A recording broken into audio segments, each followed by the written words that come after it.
इसी अपच का परिणाम है। जंगल राज बोल करके गरीबों का उपहास बनाते हैं, लालू जी की सोच का उपहास बनाते हैं, जबकि लालू जी के कार्यकाल में जो गरीबों का मनोबल बढ़ा वो आने का काम किया कि लालू के रहते हुए, तेजस्वी के रहते हुए बिहार में नफरत की राजनीति नहीं चलेगी, बिहार में सांप्रदायिकरण की राजनीति नहीं चलेगी, बिहार में चलेगा तो मेल मोहब्बत की राजनीति चलेगी। हमारी सोच है कि हम हर उस घर को बेहतर करें जिस घर में आज तक कोई नौकरी और रोजगार नहीं है। लेकिन का एक बाल गिर रहा है, अपराधी चरम सीमा पर हैं और अपराध का स्थिति ये है कि अपराधी स्वयं कहते हैं कि सैया भय कोतवाल तो अब डर काहेगा। हकीकत है।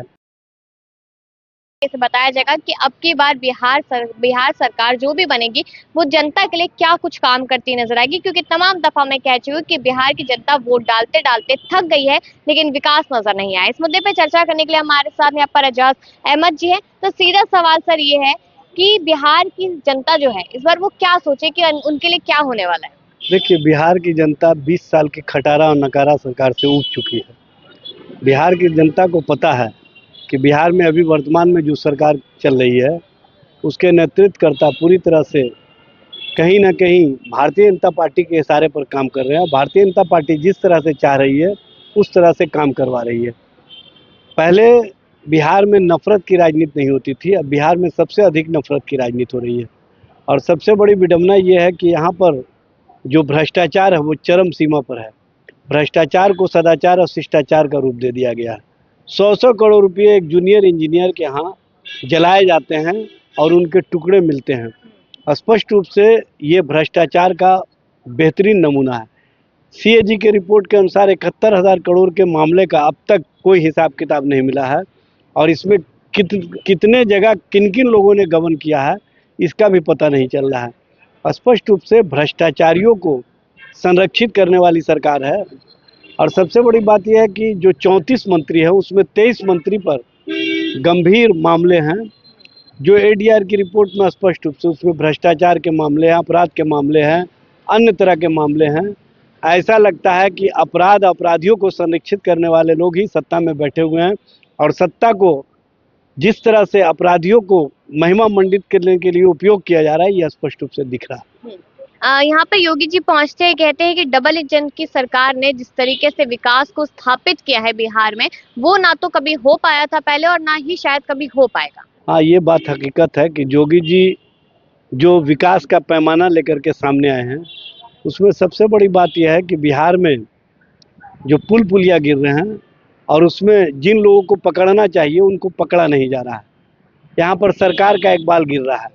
अपराधी चरम सीमा पर हैं और अपराध का स्थिति ये है कि अपराधी स्वयं कहते हैं कि सैया भय कोतवाल तो अब डर काहेगा।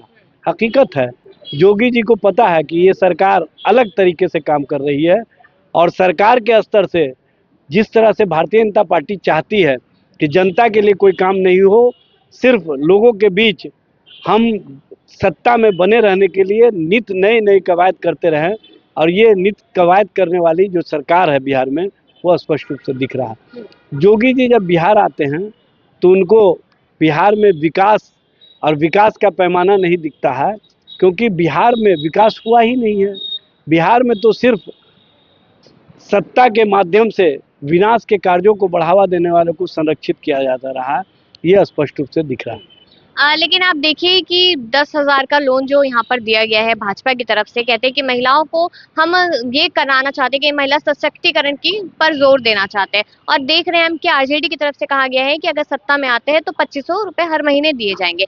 तो महिलाएं जो है क्या वो महिलाएं वो 10,000 की ओर जाएगी या फिर 2500 को समझ के इस ओर आएगी? सबसे पहले तो एक बात जान लीजिए, जो महिलाओं को 10,000 रुपया इन्होंने दिया है और 10,000 रुपये के संबंध में उन्होंने जो शर्तें रखी हैं उस शर्तों से जो जीविका दीदियां हैं, चूँकि उनके जो रैंक एंड फाइल के लोग हैं उन्हीं को इन्होंने लाभान्वित करवाया, आम महिलाओं को कहीं लाभ नहीं मिला है। जबकि हमारी ओर से ये स्पष्ट रूप से घोषणा है कि जिस दिन हमारी सत्ता आएगी हम एक मुश्त 30,000 रुपया देंगे। ये 2,500 रुपया आप जो सोच रही हैं, एक मुश्त हम 1 साल का 30,000 रुपया देंगे हमारी सत्ता आते ही। और सबसे बड़ी बात यह है कि नौजवानों को हर घर नौकरी देने का जो हमारा संकल्प है, हर घर नौकरी का मतलब हम नया कानून लाएंगे और उसमें चिन्हित करेंगे कि जिस परिवार में आज तक नौकरी नहीं मिला सरकारी, उन परिवार के लोगों को हम नौकरी देंगे, ताकि उनके परिवार का स्थिति बेहतर हो सके, उनके घर का भविष्य बेहतर हो सके और उनके चेहरे पर मुस्कुराहट आ सके। जिस तरह से तेजस्वी जी ने 17 महीने के कार्यकाल में 5.5 लाख नौकरियां दी, 3.5 लाख रिक्तियां छोड़ करके आए, और जब नौकरियां मिली तो उनके घर शहनाइयाँ बजने लगी।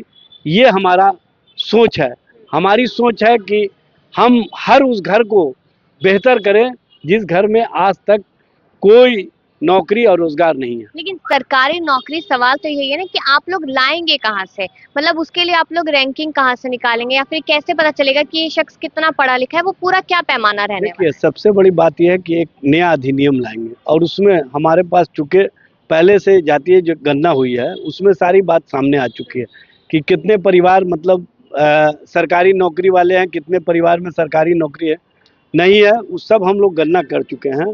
और जब हम 10 लाख नौकरी की बात किए थे तो यही नीतीश कुमार जी ने क्या कहा था कि कहाँ से पैसा लाएगा, बप्पा कहाँ से लाएगा, जेलवा से लाएगा। और हमने दिखा दिया कि अगर करने की इच्छा शक्ति हो तो सब कुछ किया जा सकता है। और एग्रो इंडस्ट्रीज बेस हम बिहार को बनाएंगे।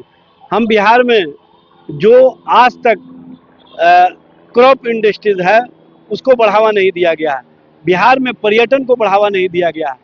हम पर्यटन के माध्यम से आय का स्रोत लाने का काम करेंगे और उससे सरकारी नौकरियों का सृजन करेंगे। स्पष्ट रूप से जब आप पर्यटन के क्षेत्र में आय का सृजन करेंगे तो आपको उनके जो आएंगे पर्यटक, उनके लिए अलग से सारी सुविधा देने के लिए आपको हर तरह के लोगों को बहाल करना होगा। तो ये सब हमारा सोच है। एग्रो इंडस्ट्रीज होगा तो उसमें हम बहाली करेंगे। हम सरकार के स्तर से सारे काम को आगे बढ़ाएंगे। और आप देख लीजिए कि हम लोगों के ही कहीं ना कहीं जो दबाव था उसी का नतीजा है कि बिहार में मखाना को उद्योग का दर्जा मिला और मखाना जीआई टैग से शामिल हुआ। यह स्पष्ट रूप से हमारी सोच है। हमारी सोच फलीभूत तभी होगी जब हम उसको सरजमीन पर उतारने का काम करेंगे। हमारी इच्छा शक्ति होगी और इच्छा शक्ति तभी हो सकती है जब आप कोई विजन और मिशन के साथ काम करना चाहते हो। लालू जी का जब भी जिक्र होता है तो भाजपा एनडीए जो है पूरा वो यही नारे लगाता नजर आता है कि लालू जी के समय पे जो जंगल राज था वो हमारे 20 सालों में खत्म होता हुआ नजर आया है। देखिए, सबसे बड़ी बात यह है कि लालू जी के राज को ये जंगल राज इसलिए करते हैं कि लालू जी ने जो रोटी जल रही थी उसको पलट करके बताया कि हम कैसे बेहतर ढंग से रोटी, क्योंकि रोटी अगर पलटी नहीं होगा तो रोटी नहीं बन पाएगी। और इन लोगों ने जो गरीब, शोषित, वंचित, पिछड़ा, अति पिछड़ा के लोग थे उसको अधिकार से वंचित कर दिया था। लालू जी जैसे ही सत्ता में आए सभी लोगों को अधिकार दिया, सम्मान दिया। पहली बार आपने देखा होगा कि लालू जी जब सत्ता में आए थे तो दलित समाज के लिए इन्होंने अपार्टमेंट बनवाया। आज भी आप पटना के विभिन्न दलित बस्तियों में जाइएगा तो आपको मिलेगा अपार्टमेंट, और उन अपार्टमेंट के माध्यम से हमने उनके सोचने के तरीका को बदला। जब उनके लिविंग स्टैंडर्ड बेहतर हो जाएंगे तो उनकी सोच भी बदल जाती है। लालू जी जब सत्ता में थे तो गरीब मलिन बस्तियों में जाते थे, उनके बच्चों को अपने हाथों से नहलाते थे, उनको साफ सुथरा रहने की प्रेरणा देते थे और कहते थे पढ़ो या मरो। उन्होंने ये जो स्लोगन दिया उसका ही नतीजा है कि आज जो लोग दलित समाज के, वंचित समाज के, पिछड़ा समाज के, अल्पसंख्यक समाज के बच्चे पढ़े लिखे नजर आ रहे हैं, वो लालू जी की प्रेरणा का परिणाम है। और लालू जी ने सत्ता में जब अपने आप को स्थापित किया तो सबसे पहले जिनको सत्ता में कहीं स्थान नहीं था उनको स्थान देने का काम किया, उनको एमएलसी बनाया, राज्यसभा भेजने का काम किया, मंत्री बनाया। ये लालू जी का ही परिणाम है। लालू जी ने डोम समाज से डॉक्टर मोहन राम को न सिर्फ एमएलए बनाने का काम किया बल्कि उनके वर्ग के लोगों को ये बताया कि तुमको अधिकार के लिए किस तरह से हम सबल करना चाहते हैं। तो सत्ता में और सत्ता के माध्यम से जब आप वंचित वर्ग को आगे बढ़ाने का काम कीजिएगा तो कहीं ना कहीं जो कुंठित लोग हैं वो आपके राज को जंगल राज की संज्ञा देंगे, महाजंगल राज की संज्ञा देंगे। क्योंकि गरीबों, शोषितों, वंचितों को जब आप अधिकार दीजिएगा तो उनको पचेगा नहीं। और इसको हमारे साथ इसीलिए आज भी लालू जी बिहार की राजनीति में जो विद्यमान है उसका कारण यह है कि गरीब, शोषित, वंचित, पिछड़ा, अति पिछड़ा, दलित वर्ग का लोग लालू जी के साथ खड़ा है।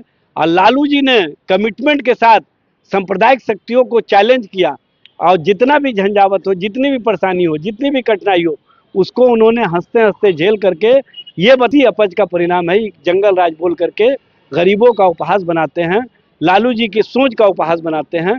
जबकि लालू जी के कार्यकाल में जो गरीबों का मनोबल बढ़ा, वो आने का काम किया कि लालू के रहते हुए, तेजस्वी के रहते हुए बिहार में नफरत की राजनीति नहीं चलेगी, बिहार में सांप्रदायिकरण की राजनीति नहीं चलेगी, बिहार में चलेगा तो मेल मोहब्बत की राजनीति चलेगी। ये लालू जी की सोच थी।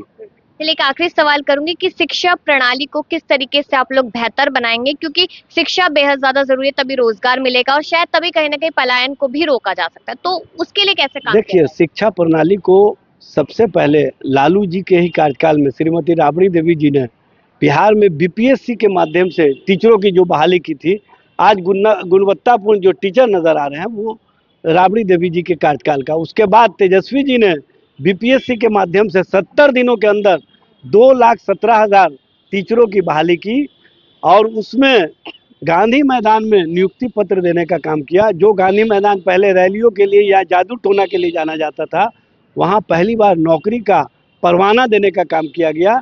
ये हमारी सोच है और हम बिहार में गुणवत्तापूर्ण शिक्षा की दिशा में आगे बढ़ रहे थे, लेकिन साजिश करने वालों ने किस तरह की साजिश की, ये सब लोगों ने देखा। लेकिन मैं आपको स्पष्ट रूप से बता देना चाहता हूँ, चाहे जितना भी साजिश हो, चाहे जितना भी प्रयास हो, चाहे जितनी भी कोशिश हो, हम सत्ता के माध्यम से बिहार में शिक्षा प्रणाली को बेहतर करने का दृष्टि जो रखते हैं, उसको आगे बढ़ाने का काम करेंगे। शुक्रिया।